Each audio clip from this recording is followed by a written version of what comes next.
Bom dia, boa tarde, boa noite, dependendo do horário que você estiver vendo esse vídeo. Meu nome é Vitor, sou aluno de Engenharia de Produção do 9º período e estamos aqui fazendo uma matéria super bacana com o professor Fernando sobre o ENAD, né? Preparação dos alunos para o ENAD.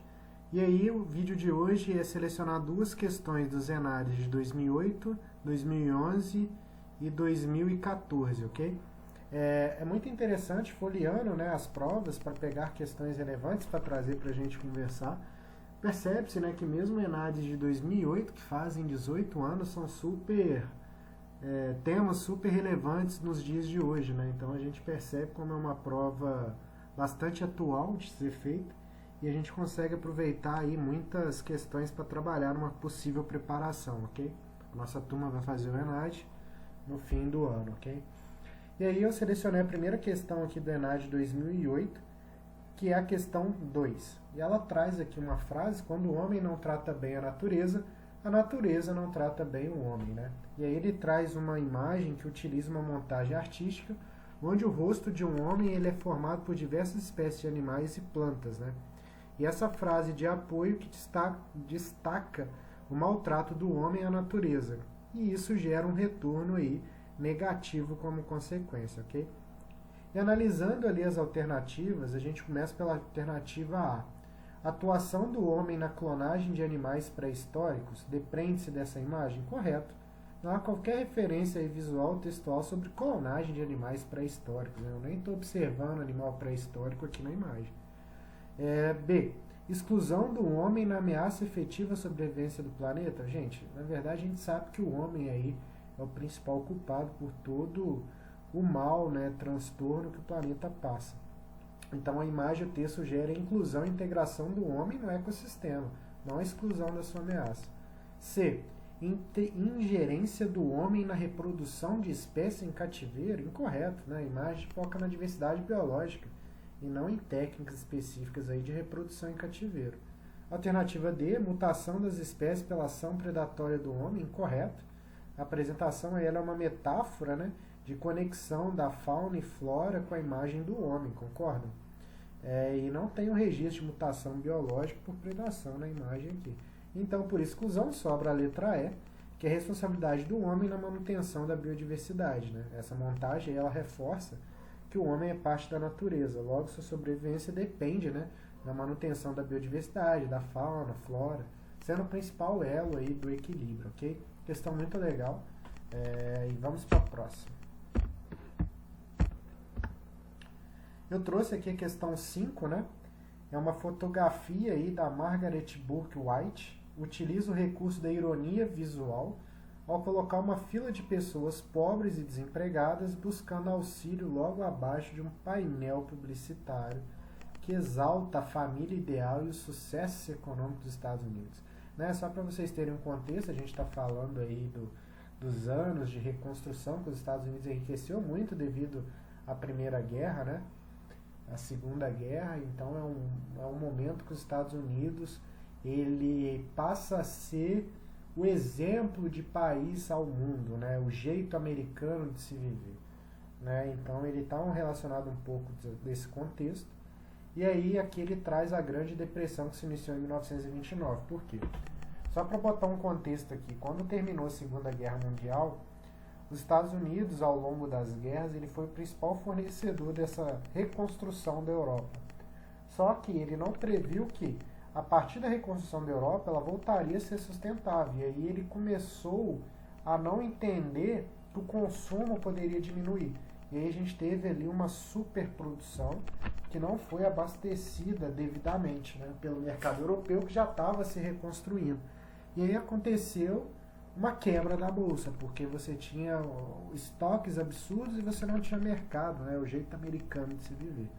Então isso aqui é um pouco do contexto, né? Então, além da preocupação com a perfeita composição, o artista nessa foto ele revela o quê? Né? Alternativa A capacidade de organização do operariado? Incorreta. A foto ela foca no desamparo, né? E na necessidade básica, não em movimentos sindicais, né? A grande ironia da foto é o jeito americano de viver, algo que eles vendiam para o mundo, e a realidade ali com a quebra da Bolsa, né, a crise de 29 ali, que é algo totalmente oposto àquela imagem que eles estavam vendendo.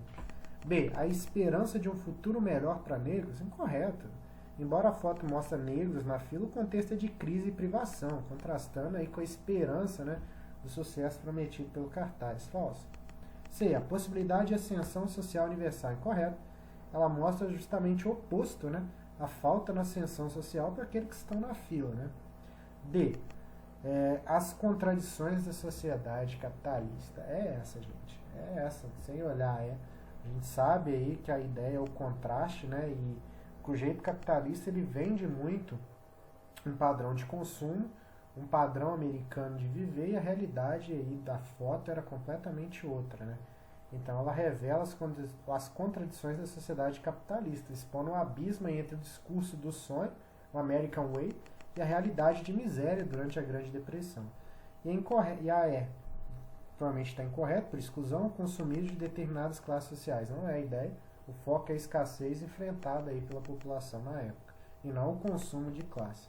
Então, alternativa D, uma questão bem legal, trazendo uma ironia e um contexto histórico.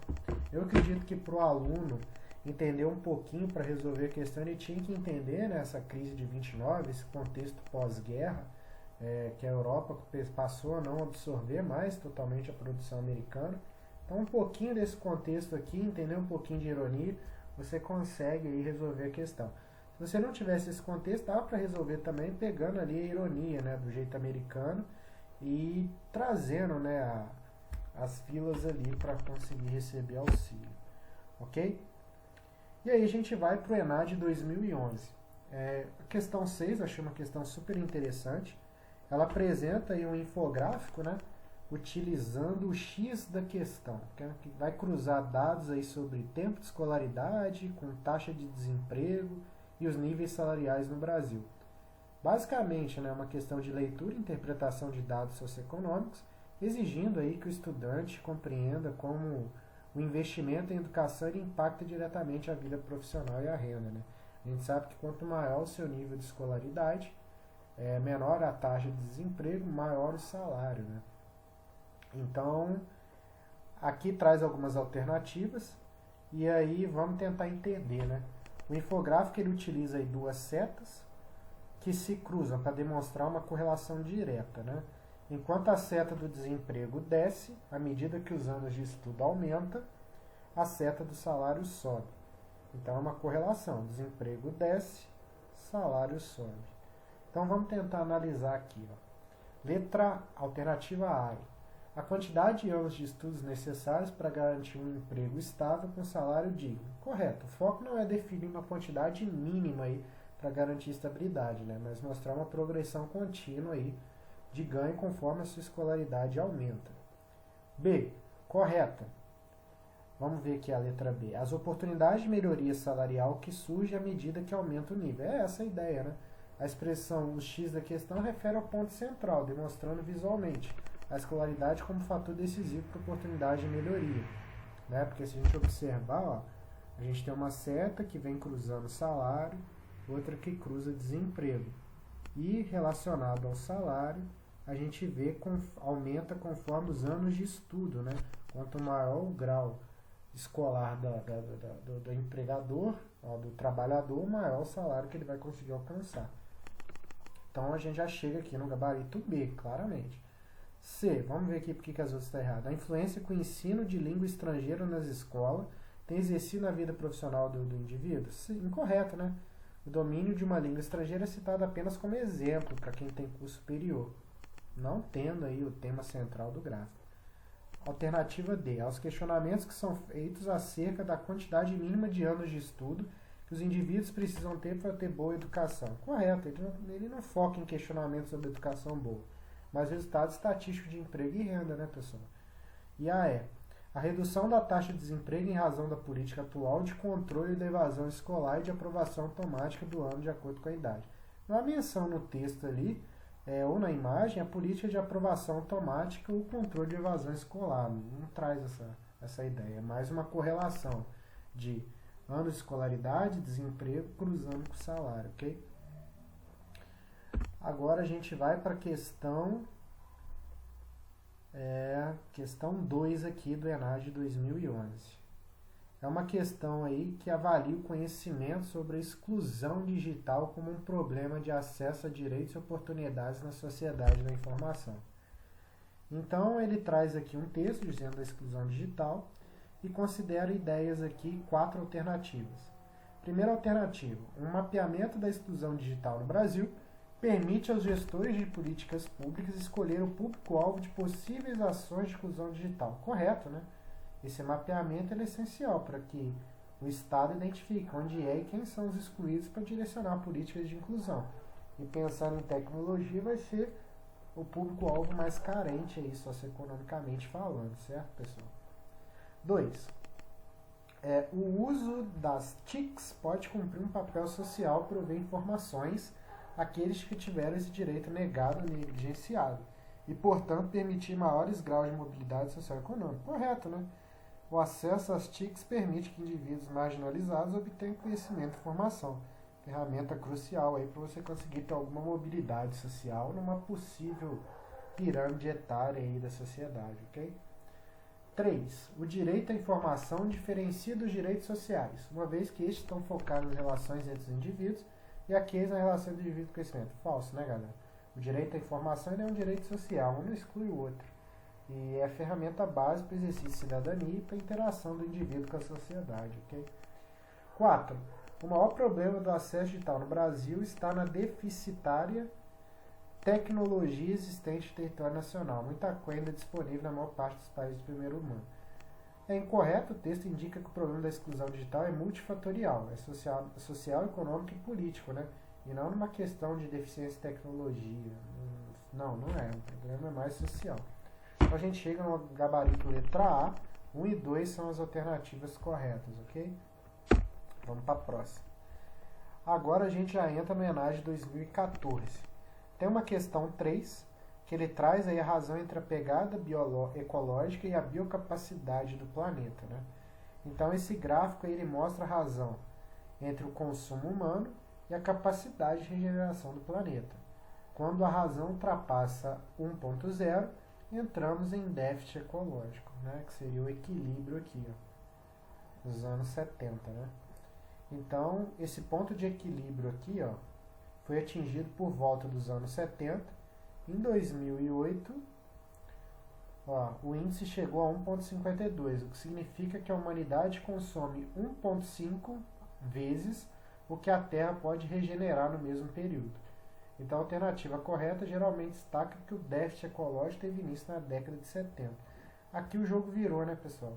Até a década de 70, o consumo do que era gerado pela população, o planeta se regenerava. Então, a partir de 75, podemos dizer que com a intensificação do capitalismo e do modelo capitalista consumista, cada vez mais aí, ó, o que a gente consome, o planeta não tem tempo de regenerar, né? Então, ao longo do tempo, aí, a gente vai degradando o planeta, ok? E aí, o gabarito dessa questão é a letra D. Vamos ver as outras aqui? Vamos ver a D. A incapacidade de regeneração natural do planeta ao longo do período de 61 a 2008. Ó. É isso aqui, ó. A partir desse momento aqui. Ó. Vamos ver aqui. Redução das áreas de plantio do planeta para valores inferiores a 10 mil quadrados devido ao padrão de consumo agrícola. Falso, né, pessoal? Essa redução de áreas aí estão inferiores a 10 mil, mas não aos padrões de consumo atual. Letra B. Aumento gradual da capacidade natural de regeneração do planeta em relação aos indivíduos. A gente vê o contrário, né? Que o padrão de consumo cada vez mais aumenta em relação à regeneração do país. Reposição dos recursos naturais pelo planeta em sua totalidade, frente às exigências humanas. A gente vê que não consegue repor, né? A gente vai degradando o planeta. Aí o gabarito D é tendência a desequilíbrio gradual e contínuo da sustentabilidade do planeta. Falso também, né? A sustentabilidade do planeta está cada vez mais complicada. Então, assim, a gente chega aqui no gabarito D. Questão super bacana aí sobre ecologia e consciência, né, de consumo no mundo. Chegamos na questão 6. É uma questão aí que traz jornada média de trabalho por semana no Brasil. E aí ele traz aqui um cruzamento entre mulher, mãe, chefe e filhos, é bem bacana. Então esse infográfico aí, ele compara as horas dedicadas ao trabalho remunerado e aos afazeres domésticos entre homens e mulheres. Análise de dados aí. As mulheres, especialmente ou cônjuges ou mães, dedicam muito mais horas às tarefas domésticas. Exemplo, 25,9 horas versus 15,5 horas dos homens. Mesmo quando as mulheres têm trabalho remunerado, sua carga doméstica permanece elevada. Então a gente chega numa conclusão. Esses dados comprovam a existência da dupla jornada feminina, onde a mulher assume a maior parte das responsabilidades do lar, resultando em uma jornada total de trabalho, remunerado mais doméstico, muitas vezes superior ao masculino. Gente, isso é óbvio, né? A mulher, ela tem dois trabalhos, principalmente o doméstico, ok? É a maior parte, né, que consome aí o tempo dela. E aí, a gente chega aí no possível gabarito. A gente tem 3 respostas. E aí, temos que analisar aqui. O somatório do tempo dedicado pelas mulheres aos afazeres domésticos e ao trabalho remunerado é superior ao dedicado pelos homens? Verdade, é o que a gente sempre entendeu-se que acontece e vai acontecer ainda por muito tempo. 2. O fragmento do texto e os dados apontam para a necessidade de criação de políticas que promovam a igualdade entre os gêneros, no que concerne, por exemplo, a tempo médio dedicado ao trabalho e remuneração recebida. Na verdade, essa aí é uma questão falsa, né, pessoal? Porque o grande problema não está no trabalho remunerado, sim no doméstico, né? 3. No fragmento de reportagem apresentado, ressalta a diferença entre o tempo dedicado por mulheres e homens ao trabalho remunerado. O problema, de novo, não está no remunerado, está no doméstico. Então aí a gente chega na alternativa A, apenas a afirmação primeira é verdade, que o somatório de carga em trabalho remunerado e doméstico da mulher é muito superior ao homem, ok? E aí a gente chega aí no fim da explicação das questões, ok? Eu achei muito interessante, a gente tem questões aqui, se voltar, temos uma questão aqui sobre natureza e preservação da fauna e flora. Temos uma questão aqui sobre contexto histórico e ironia, muito legal. Temos uma questão aqui, né, sobre desemprego, salário e educação. Quanto maior for o seu nível educacional, maior o seu salário e menor o seu desemprego. É uma correlação, né? Questão 2, exclusão digital, né, políticas públicas aí para conseguir fazer inserção melhor, porque o direito à inclusão digital é um direito social, um não exclui o outro. Temos uma questão aqui sobre consumo, ecologia, né, entre capacidade de produção e capacidade de regeneração do planeta, muito legal. Temos uma questão aqui, que é muito atual ainda, que é sobre a desigualdade entre jornadas de trabalho da mulher, não pelo trabalho remunerado, mas sim pelo remunerado mais o doméstico, principalmente o doméstico, ok? Então chegamos aí no fim, agradeço aí pelo tempo de atenção de vocês. Obrigado aí novamente e até a próxima, pessoal. Abraço.